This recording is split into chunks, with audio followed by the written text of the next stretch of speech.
कोरोनानंतर आता जगावर हंटा व्हायरसचा धोका निर्माण झालेला आहे। डच कंपनीच्या एका क्रूझवरच्या प्रवाशांना हंटा व्हायरसची लागण झाली आहे। या क्रूझवरील तिघांचा याच हंटा व्हायरसमुळे मृत्यू झाला। तर इस्रायलमध्ये या व्हायरसचा एक रुग्ण आढळून आलाय। उंदीर आणि घुशींच्या विष्ठेतून हा व्हायरस वेगाने पसरू लागलाय। ओशन वाईड एक्सपेडिशन्स या डच कंपनीने दिलेल्या माहितीनुसार 11 एप्रिल रोजी जहाजावर एका डच व्यक्तीचा मृत्यू झाला होता। 24 एप्रिल रोजी या व्यक्तीचा मृतदेह दक्षिण अटलांटिकमधील सेंट हेलेना या दुर्गम बेटावर उतरवण्यात आला।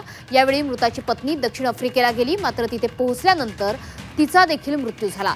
सेंट हेलेना इथे केवळ ती महिलाच नाही तर इतर 29 प्रवाशांनी सुद्धा जहाज सोडलं होतं। गुरुवारी कंपनीनं हे स्पष्ट केलेलं आहे। डच परराष्ट्र मंत्रालयानं ही संख्या साधारण 40च्या आसपास असल्याचं म्हटलंय।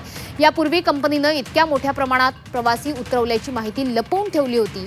या उद्रेकात आतापर्यंत 3 प्रवाशांचा मृत्यू झाला असून अनेक जण आजारी झालेत। त्यामुळे आता हा व्हायरस वेगानं पसरण्याचा धोका निर्माण झालाय।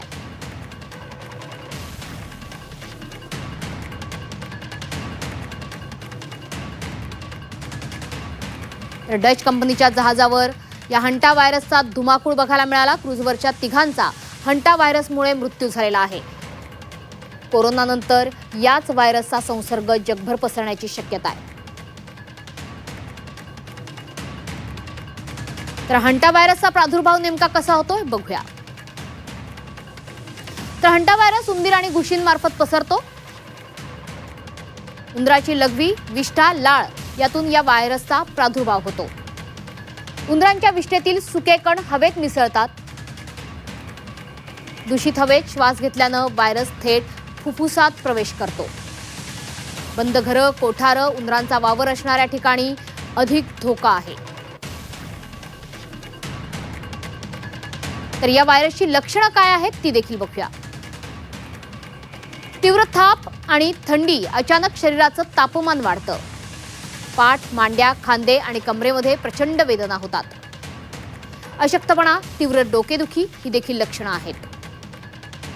मळमळ, उलट्या, जुलाब होणं, पोटदुखी होणं ही हंटा व्हायरसची लक्षणं आहेत। सुरुवातीच्या लक्षणानंतर 4 ते 10 दिवसांनी फुफ्फुसांवर परिणाम व्हायला सुरुवात होते। फुफ्फुसात पाणी साचल्यामुळे श्वसनाला त्रास होतो। श्वास घेताना छातीवर दाब बसतो, सतत खोकला देखील येतो। अचानक रक्तदाब कमी होऊन चक्कर येण्यासारखे प्रकार सुद्धा घडतात। लघवी कमी होणं किंवा किडनी निकामी होणं ही सुद्धा या व्हायरसची लक्षणं आहेत। शरीराच्या अंतर्गत भागात रक्तस्राव व्हायला सुरुवात होते। तर या व्हायरसला रोखण्यासाठी नेमकी काय काळजी घ्यायची ते देखील बघूया। घरात उंदरांचा शिरकाव रोखा। भिंतींना असलेली छिद्र ही तातडीनं बंद करा। घराजवळील कचरा, लाकडांचे ढीग, जुनं सामान बाहेर काढा। धान्य, पाळीव प्राण्यांचं खाद्य बंद डब्यात ठेवा। पिण्याचं पाणी देखील झाकून ठेवा।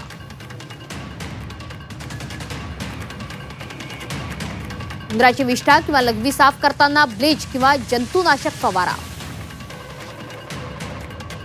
10 ते 15 मिनिटं जागा ओली राहू द्या, नंतर ओल्या कापडानं पुसून घ्या। जुन्या खोल्या, पोटमाळा, कोठारं साफ करताना मास्क आणि हातमोजे वापरा। अनेक दिवस बंद असलेल्या घरात लगेचच जाऊ नका। घरात स्वच्छता केल्यानंतर हात कोमट पाणी आणि साबणाने धुवा।